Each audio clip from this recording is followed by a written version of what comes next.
What the hell is he talking about?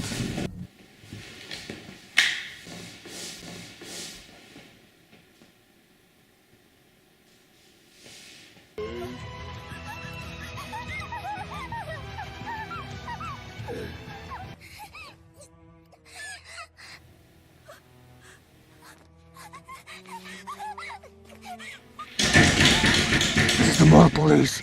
Drop the controller and get your ass on the ground. Move it! It was a bit of an exaggerated visual representation of a situation when people see something sensitive. Violence is something that has been following humanity since the dawn of ages. From scuffles between prehistoric tribes over food and territory, pillaging of Eastern and European countries by Attila the Hun, endless holy crusades from 9th till 12th century, to the Second World War, one of the greatest tragedies of human history, and even more now. Violence is, well, violent. It's filthy, brutal, unforgiving, and many times deadly. Some could say that every violent conflict is predestined to end up Pyrrhus' victory, with a win of one side, yet suffering on both sides. Saying these things, one could presume that violence would be something that people would abhor and avoid. Yet the opposite is true. There is not an age where wars, conflicts, or just scuffles between people are not transformed into gripping tales, epics, and today movies, TV shows, and video games. Movies like Saving Private Ryan, shows like Narcos, or video games such as the Doom franchise. Violence has been engraved into our entertainment, for better or worse, and personally, I'm fine with this. Freedom of speech, expression, and creativity is something that shouldn't be ever diminished or taken away from us. But that's where the title of the video comes.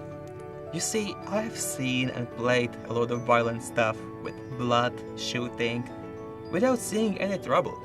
Hell, this scene from 1992 Braindead exists.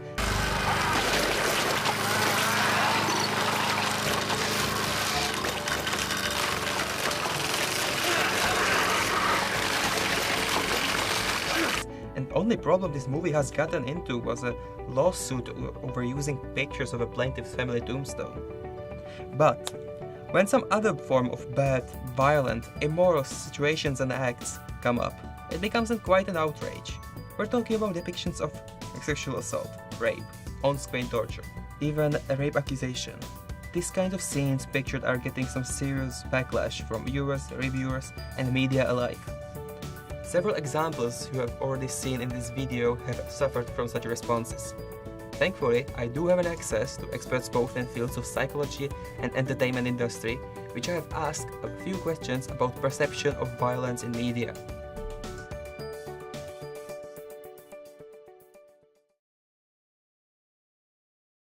First person invited was Dr. Carrie Childs, a senior lecturer of psychology on the University of Derby, to speak about possible psychological implications for this topic. So I'm Dr. Carrie Childs and I am a senior lecturer in psychology. I think first of all what's interesting to think about is that it's not something that is new. So Plato, for example, was worried about the theatre and poetry being a corrupted influence on children. J.H. Kellogg, who developed the serials, he was a bit of a moral crusader, and he was worried about he called it the written word. When we started having books and fiction, he spoke about that as being, potentially, a bad influence on youth. So these kinds of concerns aren't anything that's new.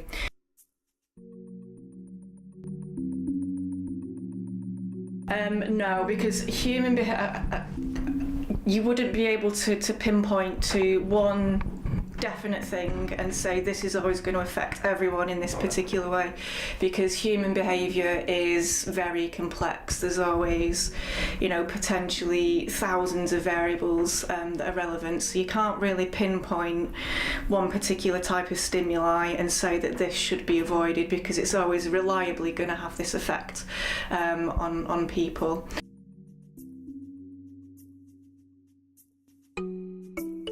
Yeah, so there has been some research, there's been lots of research on these kinds of topics, but the findings are inconsistent.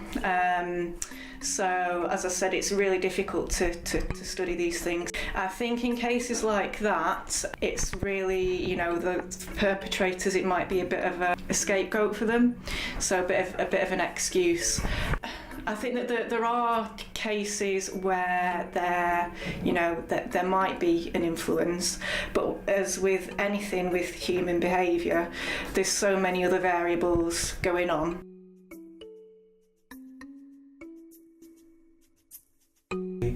Well, I do think that there is a bit of a distinction, but I think if it was the case that all violent media, there's these different types and there's one type which is completely benign and people don't think about it, I don't think we'd be sitting here having this conversation, would we?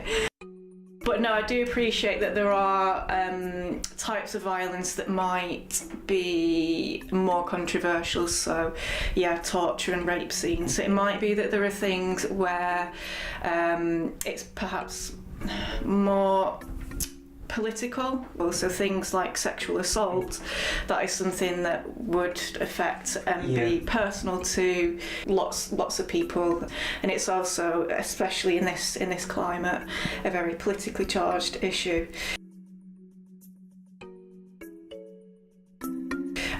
With things like torture as well, so there's the film Zero Dark 30. So the issue with that was that it depicted torture as being an effective way of gaining information. So according to that film, it helped to get information that to track down Osama bin Laden, and I think an issue with that is that it portrayed torture as being effective, which is problematic.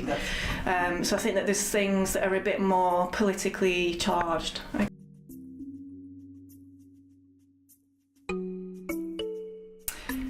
Yes, they definitely could, but with post-traumatic stress disorder, that might be triggered by a number of things, so viewing things, smells, an emotion. It might be, if something traumatic happened on a really nice day, a trigger might be seeing weather like we've had recently. So I think these things in films could trigger people, but in terms of triggers, it's potentially, anything in the environment.